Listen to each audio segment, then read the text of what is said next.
selalu nyata di dalam kehidupan kami. Mungkin kami merasa sudah tidak ada jalan keluar. Mungkin kami merasa sudah buntu. Kami merasa tidak mungkin lagi kami bisa melewati kehidupan ini. Tetapi kami tahu Tuhan berkata, pertolongan Tuhan itu tidak pernah terlambat. Tuhan selalu tepat waktu.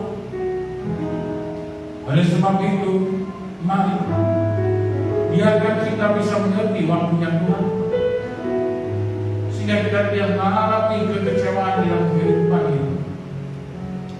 Pertolongan Tuhan itu selalu nyata dan akhir. Pertolongan Tuhan itu selalu tepat pada waktu. Dia tidak pernah terlambat. Dia tidak pernah mengecewakan saudara. Kita nyanyikan lagu ini dari awal sampai lagi.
Sehingga bisa menyampaikan isi hatimu dengan baik.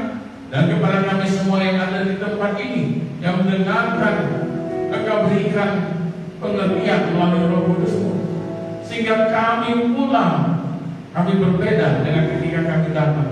Karena firman-Mu menerangi kehidupan kami. Firman-Mu memberikan kami pengertian, sehingga kami merasa dimenangkan di dalam nama Tuhan. Terima kasih Bapak. Kami siap mendengarkan firman-Mu. Di dalam nama Tuhan Yesus kami berdoa dan ucap syukur. Haleluya. Amin. Silakan duduk Bapak Ibu semuanya.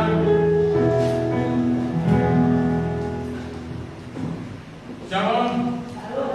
Apa kabarnya hari ini?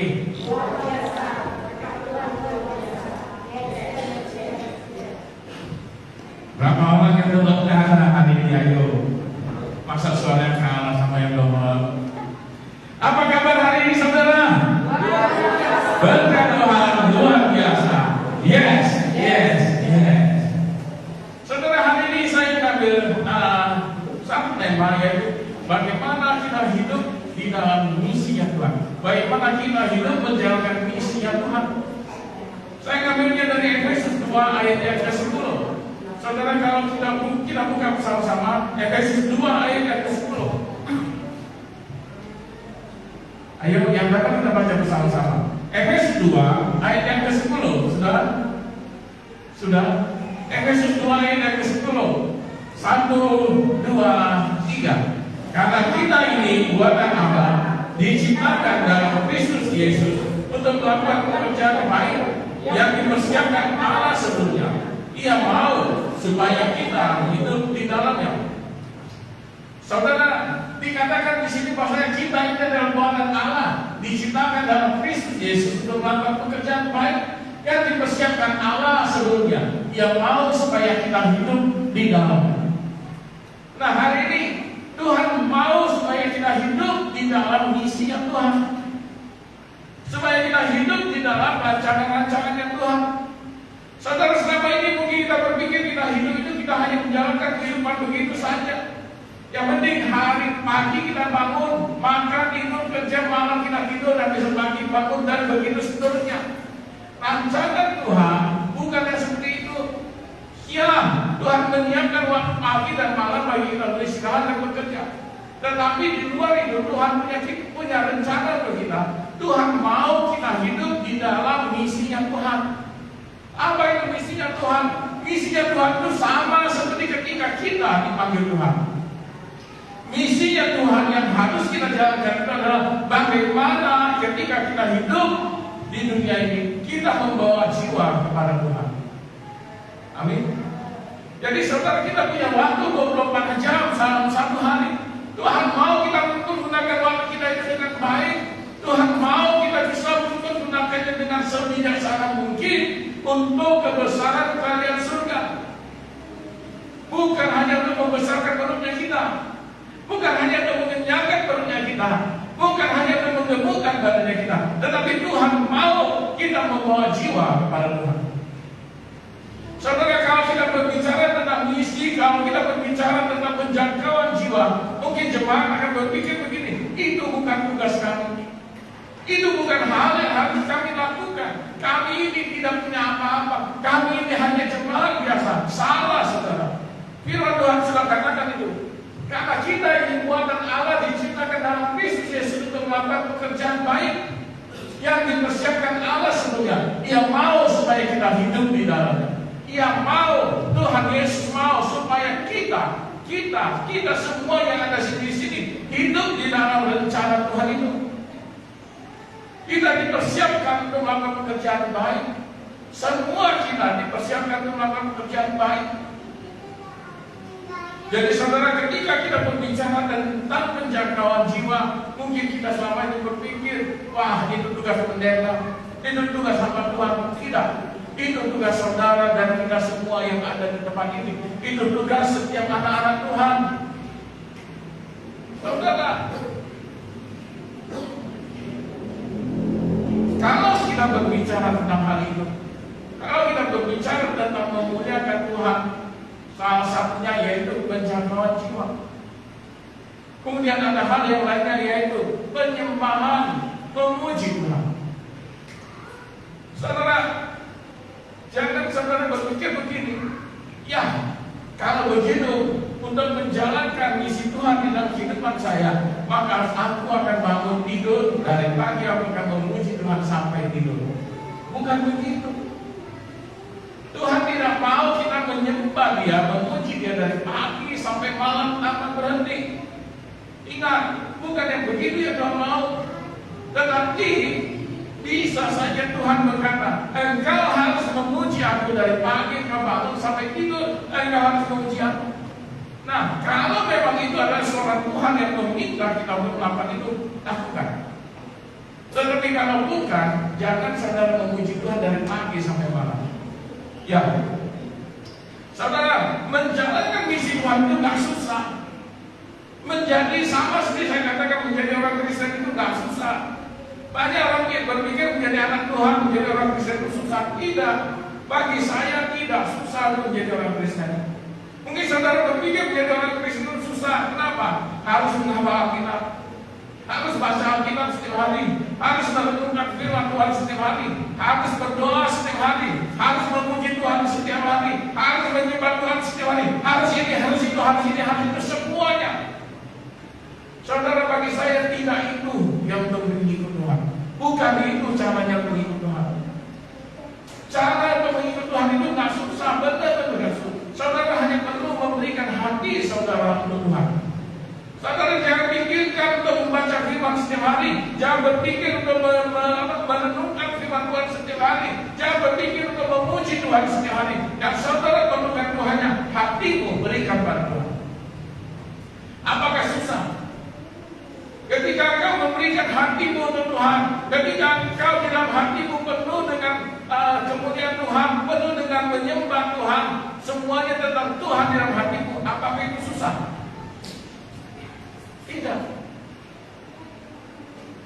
Nah, saudara, karena saya yakin dan percaya, ketika engkau memberikan hatimu sepenuhnya kepada Tuhan, ketika engkau memberikan hatimu sepenuhnya, seutuhnya kepada Tuhan, maka hal-hal yang tadi saya sebutkan itu secara otomatis saudara akan melakukan.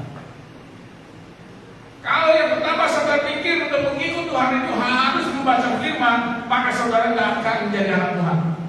Kenapa? Karena kita balas untuk membaca. Kalau saudara berpikir menyembah, memuji Tuhan setiap hari itu, bahwa saudara bisa menjadi anak Tuhan, maka saudara juga salah. Karena tidak akan mungkin setiap jam kita memuji Tuhan. Tetapi yang saya ingin katakan, ketika engkau memberikan hatimu pada Tuhan, tanpa disuruh pun, engkau akan membaca firman. Ketika engkau memberikan hatimu seutuhnya kepada Tuhan, tanpa disuruh pun, engkau akan memuji Tuhan. Ya kan? Contoh yang paling mudah. Ketika kita mencintai seseorang, dia tidak minta pun, kita akan memberikan apa yang dia sukai. Benar kan? Jadi kalau kita benar-benar mencintai Tuhan, Tuhan tidak minta pun, kita pasti akan melakukan apa yang Tuhan senang. Amin. Jadi tidak susah untuk ikut Tuhan. Kalau tidak susah mengikut Tuhan, maka menjalankan hidup dinamisnya Tuhan itu juga tidak susah. Saudara jangan berpikir wah menjadi mengikut Tuhan harus menjalankan perintah Tuhan, harus menjalankan amanat agung, harus membawa jiwa pada Tuhan. Itu hal yang susah. Tidak. Kenapa? Karena Tuhan sudah mempersiapkan segala sesuatunya untuk saudara. Karena Tuhan sudah memperlengkapi saudara ketika engkau akan melakukan penginjilan. Tuhan sudah memperlengkapi saudara dengan segala hikmat daripada surga. Ketika engkau berbicara kepada orang, sehingga orang itu akan menerima engkau apa adanya. Tetapi kembali caranya itu bagaimana? Serahkan hatimu pada Tuhan dan biarkan Roh Kudus yang ada di dalam hatimu berbicara kepada engkau, sehingga engkau punya hikmat, sehingga kita punya hikmat untuk menjangkau, untuk menginjili orang. Saudara, menjadi seorang penjangkau jiwa bukan harus menjadi seorang pendeta. Menjadi seorang penjangkau jiwa bukan harus menjadi seorang penginjil. Menjadi seorang penjangkau jiwa bukan berarti harus bekerja melayani Tuhan sepenuhnya. Tidak. Setiap kita yang hadir hari ini punya kemampuan untuk menginjil. Contoh yang paling mudah, di dalam kehidupan kita sehari-hari kita bisa menginjili orang. Itu hal yang mudah. Saudara hanya perlu melihat kesempatan untuk menceritakan tentang Tuhan. Banyak umat susah nggak menginjili orang. Umat udah mati kita. Dia berhenti bahasa ketika beli sayur, dia punya kesempatan untuk membedakan firman. Dia punya kesempatan untuk memberitakan tentang siapa itu Yesus. Melalui sakitnya dia bisa bersaksi bagaimana Tuhan menolong dia. Jadi saudara tidak melakukan penginjilan itu sebenarnya sudah ada di dalam kehidupan kita sehari-hari. Tinggal bagaimana kita jeli untuk melihat kesempatan itu. Tinggal kita bagaimana mendengar suara Tuhan. Tinggal kita bagaimana peka terhadap suara Tuhan. Ini kesempatan bagimu untuk menceritakan tentang Yesus. Lakukan itu. Bukan harus jadi pendeta. Ketika engkau belajar di pasar, ketika engkau membeli sayur, ketika engkau menawar tentang harga sayur, engkau punya kesempatan untuk menceritakan Yesus. Saudara, dulu waktu saya di Jakarta, bus di Jakarta itu penuh, kadang harus berdiri. Tapi saya diizinkan orang di dalam bus. Bus itu kan bentuk tempat duduknya 2 baris, 3 baris. Ya, 3 orang dan yang 2 orang. Itu penuh sesak, sampai orang berdiri. Tetapi di dalam situ saya diizinkan. Kita berdoa dalam nama Yesus. Dimanapun kita bisa. Ya, dimanapun kita bisa. Ketika engkau berbelanja, engkau bisa bercerita tentang Yesus. Ketika engkau sedang sakit di rumah sakit, engkau bisa bercerita tentang Yesus. Ketika engkau di bawah sedang donor darah, ketika engkau sedang tidur, engkau sedang disuntik dengan darah yang penuh, engkau bisa berbicara tentang Yesus. Menjalankan hidup sesuai dengan misi Tuhan itu tidak susah. Mau atau tidak saja. Saudara ingat, melakukan penginjilan itu hanya perlu 3 hal. Dan 3 hal itu tidak akan makan waktu yang lama. Siapa yang pernah ingat 3 hal itu apa? Apa yang harus kita lakukan ketika kita menginjil orang? Ketika kita berbicara tentang Yesus, apa 3 hal yang hanya perlu kita ingat? Ada yang ingat? Yang pertama, saudara, engkau bisa menjadikan dirimu itu sebagai kesaksian bagi orang-orang untuk mengenal Yesus. Yang pertama, ceritakan bagaimana kehidupanmu sebelum mengenal Yesus. Amin. Yang kedua, ceritakan bagaimana engkau bertemu dengan Yesus. Yang ketiga, ceritakan bagaimana kehidupanmu setelah bertemu dengan Yesus. Cukup 3 hal. Dan dia perlu panjang-panjang.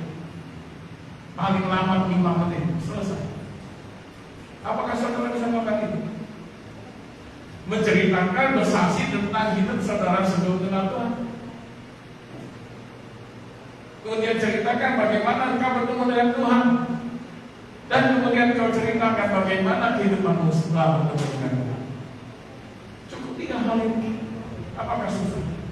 Dan waktunya tidak perlu sampai panjang-panjang. Tidak sampai 5 menit selesai. Contoh, wah sebelum aku kenal Tuhan, hidupku bejat. Hidupku mabuk-mabuknya. Aku memakai narkoba dan segala sesuatunya. Kemudian ada orang mengenalkan aku kepada Yesus. Ada orang bercerita tentang Yesus. Kemudian dia cerita bagaimana Yesus sebagai juru selamat yang menolong manusia keluar dari dosa.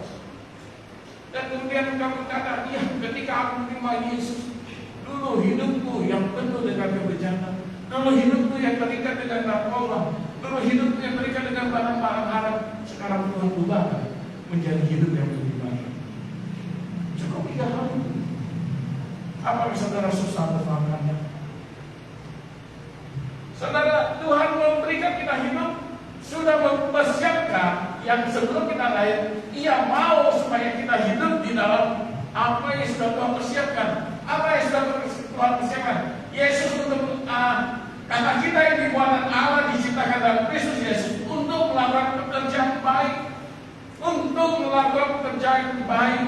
Kita semua sebagai anak-anak Tuhan, Tuhan persiapkan kita untuk melakukan pekerjaan baik. Bahkan sebelum kita lahir pun Tuhan sudah persiapkan itu untuk kita. Sesuai dengan kemampuan dan talenta yang Tuhan persiapkan untuk kita pribadi demi pribadi. Perbuatan baik apa yang Tuhan ingin kita lakukan? Saudara, perbuatan baik yang Tuhan ingin kita lakukan itu berbeda dengan perbuatan baik yang agama lain ajarkan.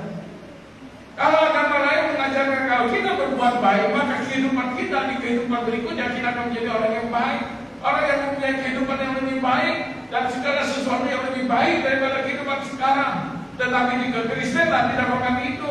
Kita melakukan kehidupan, kita melakukan pekerjaan baik pada saat ini, maka pada saat ini juga kita akan menerima apa hasil dari perbuatan baiknya kita.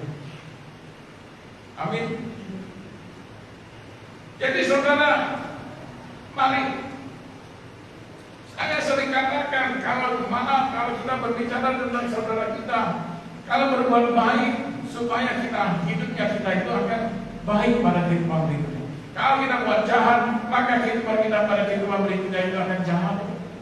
Contoh, sejahat-jahatnya kita berbuat di kehidupan sekarang ini, ketika kita meninggal dan dilahirkan kembali, maka kita akan jadi binatang. Kita bilang jadi ayam, setuju kan? Kemudian pernah nggak ayam itu berbuat baik? Perbuatan baik ayam atau apa? Pernah nggak saudara melihat ayam berbuat baik? Apakah ketika ayam melihat seorang pengemis di pinggir jalan yang belum makan, kemudian ayam itu datang kepada pengemis itu dan dia bilang sama pengemis itu, "Pak, potong saja aku, kau goreng, kau makan supaya kau kelaparan." Maaf, bukan ayamnya yang mati, pengemisnya yang mati karena kaget ayam bisa berbicara. Iya kan? Jadi kapan ayam itu bisa berbuat baik?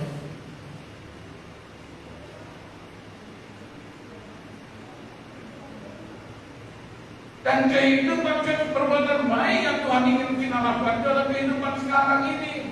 Kita melakukan apa yang baik, kita melakukan apa yang kita lakukan, maka kita akan menuai apa yang kita lakukan. Kita berbuat baik sekarang ini, maka kita akan menuai hasil dari perbuatan baik kita itu pada kehidupan sekarang, bukan pada kehidupan yang akan datang. Karena kita tidak punya kehidupan yang akan datang. Kita mati saat sekarang ini, ketika kita lahir, ketika kita mati, maka pilihan kita itu hanya dua, surga atau neraka. Itu rumah kita yang kekal di surga atau kekal di neraka. Saudara pilih yang mana? Kalau saudara mau pilih yang kekal di surga, maka perbuatan baik yang Tuhan katakan itu lakukan. Apa itu? Apa itu? Saya tanya sama saudara, salah satu perbuatan baik yang Tuhan Yesus lakukan itu apa?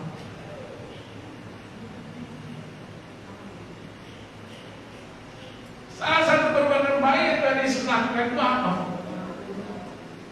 Ketika dia mati di atas kayu salib, untuk apa? Ketika dia mati di atas kayu salib, untuk apa? Untuk menebus kita manusia-manusia berdosa ini, supaya kita menjadi orang yang bisa kembali kepada Bapa di surga.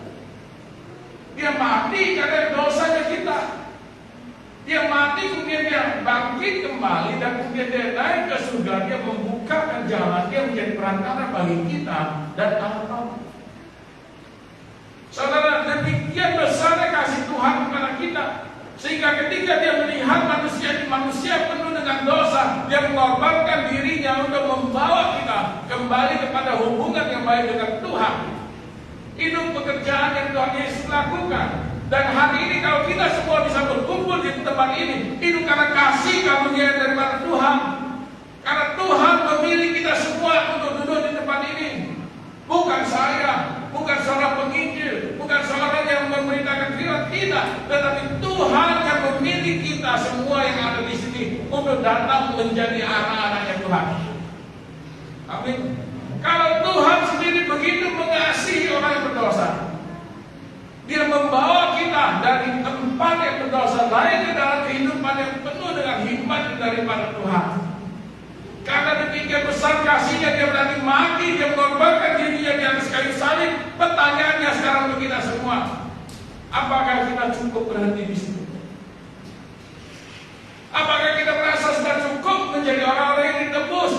Apakah kita merasa sudah senang, sudah keluar dari jeratan dosa, kita sudah mempunyai kehidupan yang kekal di surga sana? Apakah itu sudah cukup? Tidak. Karena Tuhan katakan apa? Karena kita ini buatan Allah, diciptakan dalam Kristus Yesus untuk melakukan pekerjaan baik. Dan kau sudah melakukan belum? Pekerjaan baik itu sudah kau lakukan atau belum? Tuhan mau kita lakukan. Contoh yang paling sederhana, ketika engkau berjalan, ketika engkau pergi kemanapun atau di dalam keluargamu, engkau melihat masih banyak orang-orang yang berdosa. Bagaimana hati? Apakah engkau mau mereka tetap hidup dalam dosa, atau hatimu tergerak untuk membawa mereka keluar dari dosa? Apa pilihan saudara? membiarkan mereka hidup dalam dosa, atau engkau tergerak untuk membawa mereka keluar dari dosa?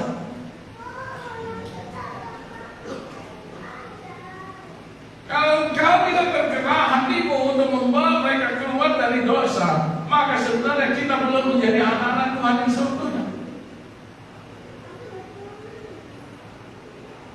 Menolong orang itu banyak caranya. Menolong orang keluar daripada jeratan dosa caranya banyak. Bukan engkau harus disalibkan seperti Tuhan Yesus disalibkan, tidak. Tetapi caranya banyak. Engkau boleh tanya sama Tuhan, Tuhan aku harus ngapain? Apa yang harus aku lakukan? Ketika hatimu belum tergerak untuk menolong orang-orang yang hidup dalam dosa, maka firman ini tidak berlaku untuk kita semua. Kalau firman ini tidak berlaku dalam kehidupannya kita, maka kita belum menjadi anak-anak Tuhan yang seutuhnya.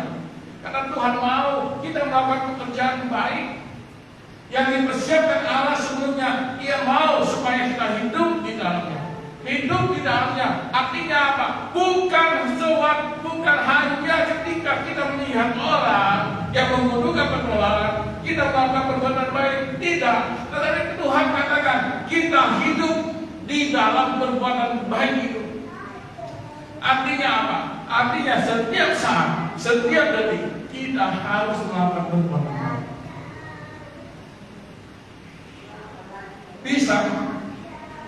Bisa nggak setiap saat, setiap waktu kita melakukan perbuatan baik? Bisa? Tidak. Tetapi ketika kita minta pada Tuhan, Tuhan tolonglah, maka kita akan dipisahkan oleh Tuhan. Amin.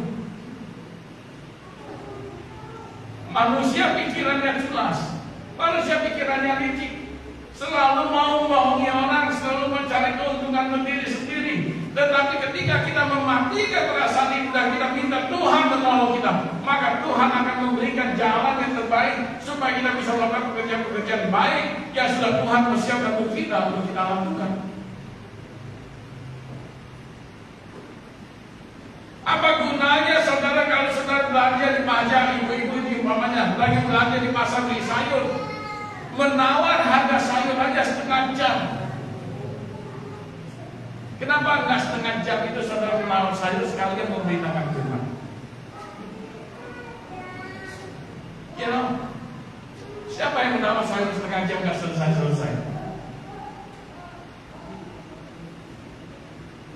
Tuhan mau kita melakukan yang terbaik di dalam hidupnya kita ini. Saudara Bapak, penginjilan itu sebenarnya sudah ada di dalam kehidupannya kita. Tinggal kita peka terhadap suara Tuhan, maka kita bisa melakukannya. Tetapi kalau kita tidak peka akan suara Tuhan, maka kita tidak akan mendengar suara Yesus yang menyuruh kita untuk melakukan penginjilan, untuk berbicara kepada orang tentang bagaimana Yesus, tentang bagaimana karya keselamatan yang Tuhan Yesus lakukan.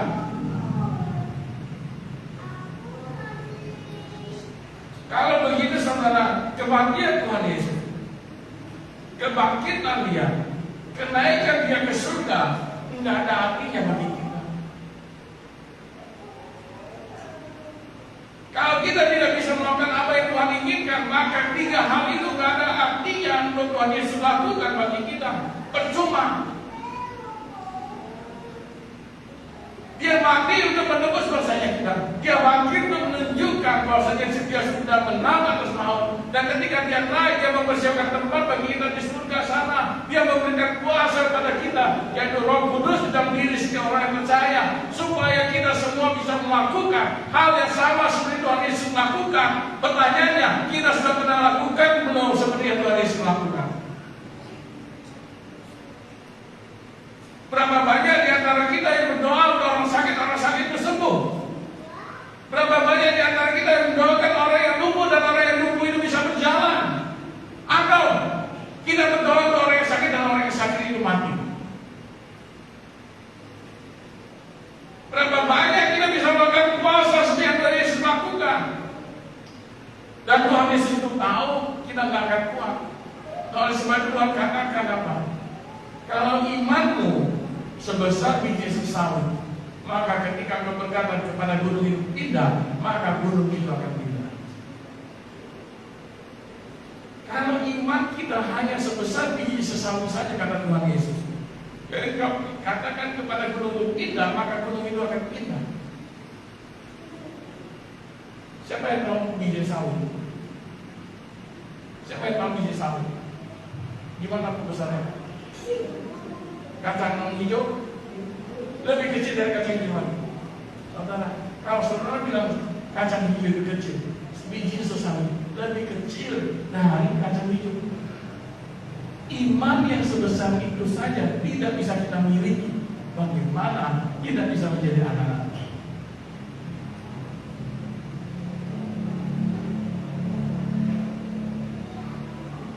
Kemudian kita berkata, aduh itu bukan doaku. Iman yang begitu bukan doaku. Iman yang begitu itu hanya hamba-hamba Tuhan. Iman yang begitu itu hanya pendeta. Iman yang begitu itu hanya pelayan-pelayan. Tidak. Tuhan Yesus tidak pernah katakan iman yang besar-besar biji sawi itu hanya untuk hamba-hamba Tuhan. Tidak.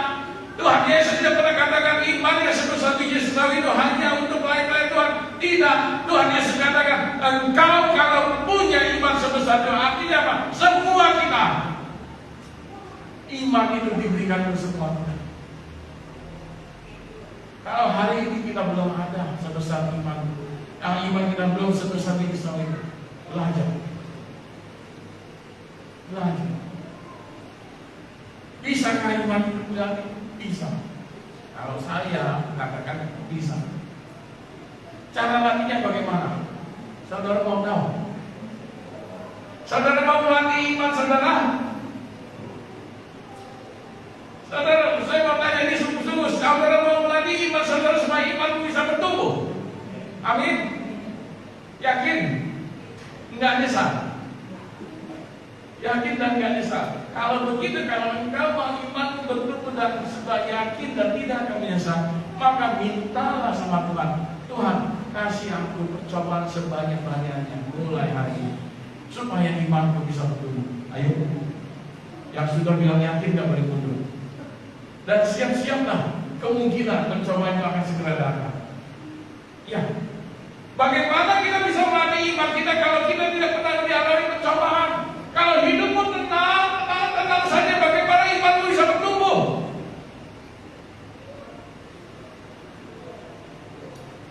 Saya mau ambil contoh bukan untuk saudara kita, tapi kita sendiri. Kita punya ibadah puasa. Ya kan? Kita pernah berpuasa. Pertanyaannya, kalau Bapak Ibu sudah berpuasa, kalau semua ketika Bapak Ibu berpuasa, ketika kita semua berpuasa, tidak ada yang jual makanan, tidak ada yang jual minuman, apakah kita berpuasa? Apakah itu kita berpuasa? Ketika kita berpuasa, tidak ada yang jual makanan, tidak ada yang jual minuman. Di rumah pun kita nggak masak apapun juga, nggak ada air minum juga, semuanya kosong. Apakah itu berpuasa? Tidak.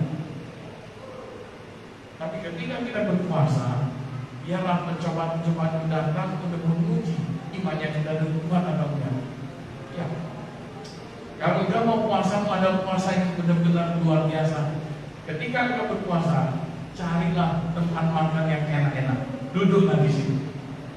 Kalau engkau bisa bertahan setengah jam, engkau bisa bertahan 1 hari, berarti puasamu luar biasa.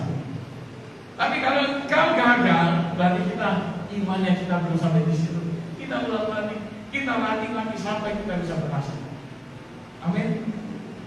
Jadi saudara, hidup di dalam rencana Tuhan, hidup di dalam misinya Tuhan, hidup dengan menjalankan misinya Tuhan, bukan hanya untuk hamba-hamba Tuhan, bukan hanya untuk pendeta-pendeta, bukan hanya untuk penginjil-penginjil, tetapi setiap anak-anak Tuhan itu harus melakukan.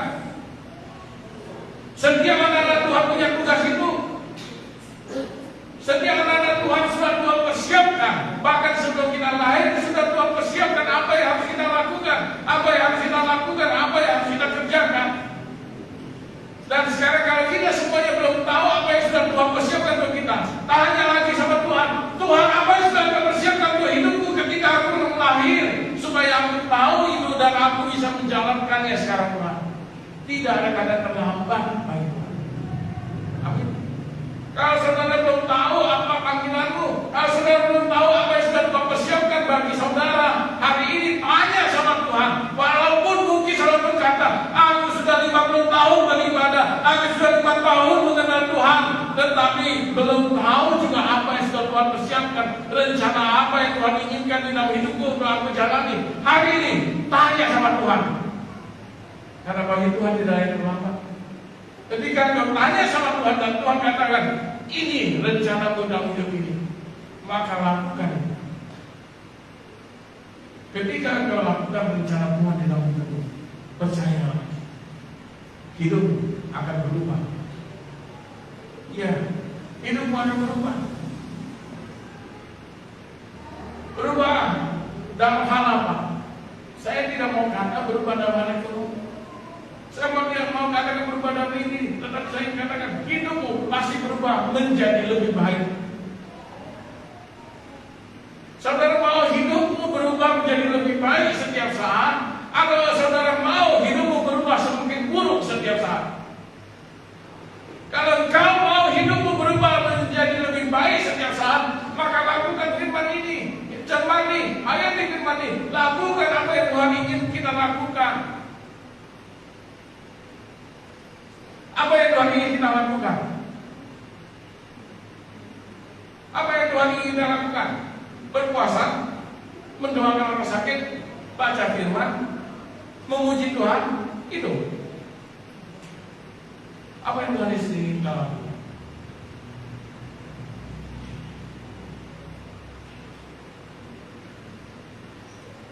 Apa yang Tuhan ingin kita lakukan? Amanat aku. Apa itu amanat aku Tuhan Yesus?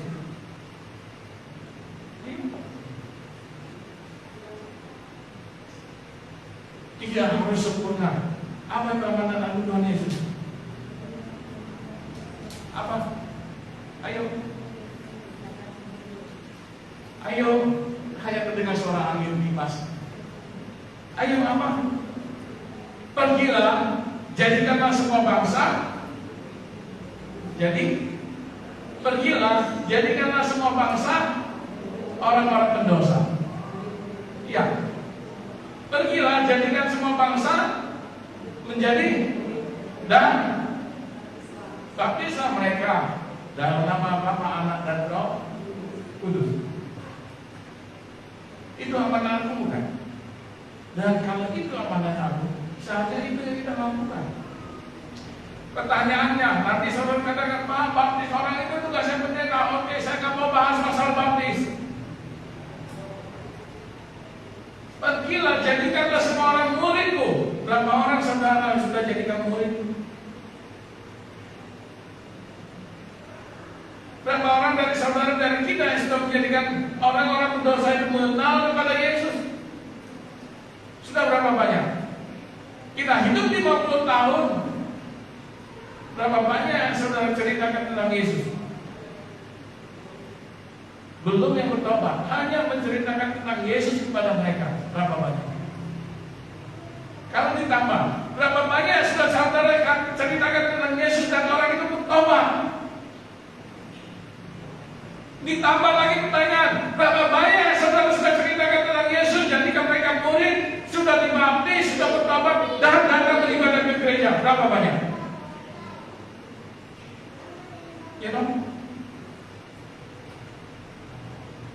Terkadang kita egois. Tidak hanya mau diri kita yang diselamatkan.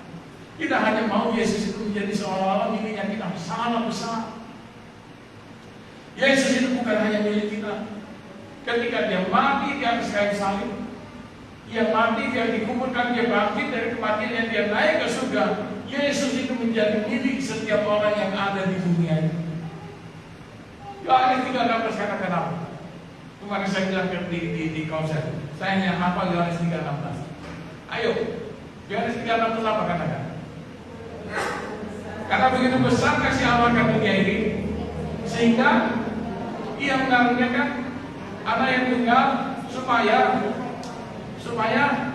setiap orang percaya tidak binasa, melainkan beroleh hidup yang kekal. Pertanyaannya kembali pada saudara kalian, Yohanes 3:16. Yesus datang untuk siapa? Yesus datang untuk siapa? Semua orang. Yesus datang untuk semua manusia yang ada di dunia ini. Tetapi hanya orang-orang yang percaya kepada Dia itu yang akan diselamatkan. Jadi sisanya bagaimana? Ya, nggak diselamatkan. Bagaimana supaya mereka bisa diselamatkan? Tugas saudara dan saya untuk memberitakan tentang Yesus. Ya. Tadi saya bilang sudah berapa banyak di antara keluarga kita yang tentang Yesus. Kalau belum, tugasnya kita nyampaikan. Atau saudara sakit bencinya sama saudaranya saudara. Oke. Kalau sakit bencinya saudara sama saudaranya saudara. Kok dia saudara tidak mau menceritakan dengan Yesus? Kenapa? Kata aku muak doa. Kata aku tidak mau ketemu dia di surga. Aku udah benci dia. Masa di dunia aku benci, di surga aku ketemu dia. Semakin benci aku sama dia. Nggak bisa, saudara. Ketika kita di sebelah sana nggak ada benci membenci lagi. Yang ada apa? Penuh dengan kasih. Karena Tuhan pun penuh dengan kasih. Amin. Jadi saudara nggak bisa kita yang lebih hebat daripada Tuhan sehingga katakan, Tuhan, karena Engkau sudah memilih aku menjadi anakmu dan aku sudah punya rumah di sebelah sana, aku nggak mau dia ada di surga bersama dengan aku. Apalagi Tuhan, kalau dia tinggal rumah di sebelahnya, itu selama di sebelah rumahku, di sebelah kan rumah, aku nggak mau Tuhan. Di dunia yang aku hidup bersetuhan sama dia, aku udah bencinya minta ampun. Apalagi di surga masih bertetangga lagi, saudara. Sekian. Jadi saudara balik, Tuhan sudah mempersiapkan amanat agung itu untuk kita lakukan. Bukan hanya kita baca dan kemudian kita lupakan. Amin. Dan tadi saya katakan 3 hal yang mudah, simpel, hanya 3 hal. Ceritakan sebelum kau kenal Tuhan bagaimana hidupmu, bagaimana kau bertemu dengan Tuhan, dan kemudian setelah kau bertemu Tuhan, apa yang sudah terjadi dalam hidupmu. 3 hal itu. 3 hal ini sudah kita pelajari dulu. Makanya tadi saya tanya 3 hal itu apa? Dan ternyata benar, semuanya lupa.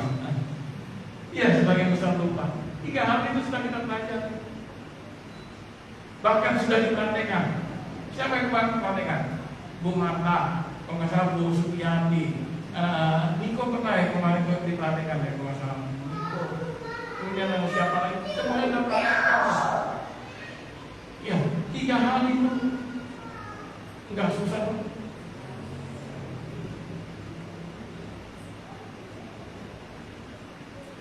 Ya, jadi mari hidup di dunia ini Tuhan mau kita hidup dalam misinya. Misinya Tuhan itu apa? Membawa orang-orang berdosa itu keluar dari jeratan dosa, hidup sesuai dengan apa yang Tuhan inginkan. Amin. Saudara siap untuk hidup sesuai dengan apa yang Tuhan inginkan? Saudara siap untuk hidup sesuai dengan apa yang Tuhan inginkan? Dan saudara katakan, Pak, nggak bisa Pak, udah tua, udah nggak bisa ngapa-ngapain lagi. Enggak.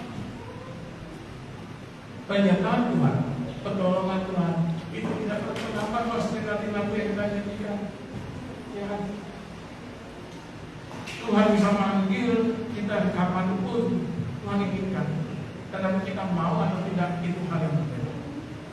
Mungkin Tuhan berkata pada umur kita 50 tahun, engkau sekarang menjadi anak. Ya udah. Ketika umur kita 50 tahun kita menjadi anaknya Tuhan, dan apakah ini terlambat untuk kita lakukan? Tidak. Kita bisa lakukan. Ya, kita bisa lakukan. Cuma tinggal kita mau atau tidak. Ya. Kita nyanyikan lagu Tuhan tak pernah terlambat.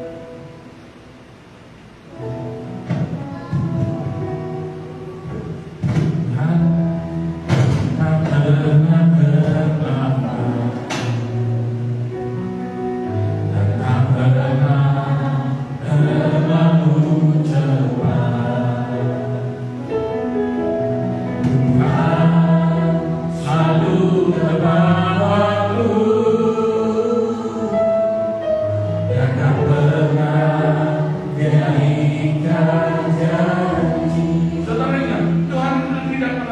cepat. Kemudian apa? Tuhan itu tidak pernah terlalu cepat dan Tuhan itu tidak pernah ingkar janji.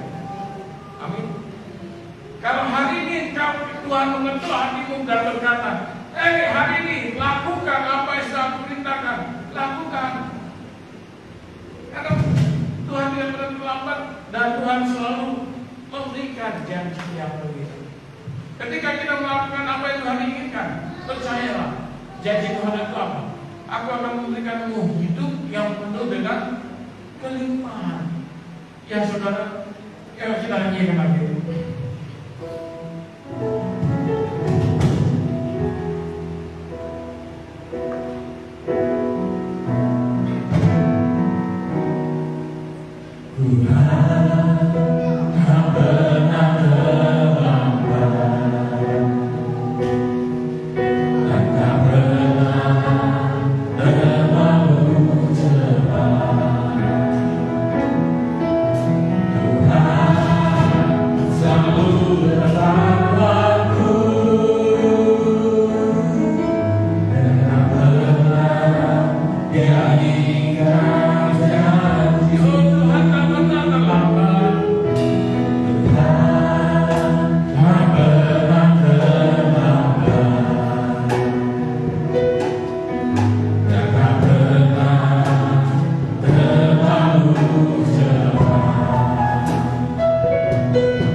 sedang Tuhan persiapkan dalam hidupnya kita. Mulai hari ini, tanya sama Tuhan, Tuhan apa yang kau persiapkan doaku? Apa yang sedang kau persiapkan doaku lakukan di dalam hidup ini Tuhan? Tuhan, aku mau supaya bisa melakukannya selama aku masih ada di dunia ini.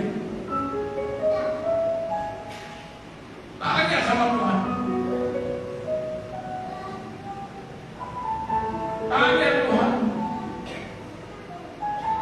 Dan ketika Tuhan sudah berbicara memberitahukannya pada saudara, lakukanlah itu. Jangan ditunda. Lakukan apa yang Tuhan inginkan. Dan percayalah, ketika kau melakukan apa yang sedang Tuhan inginkan, sedang Tuhan persiapkan bagimu,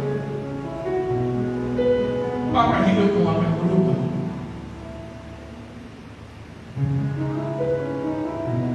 Hidupmu akan mengalami perubahan yang luar biasa.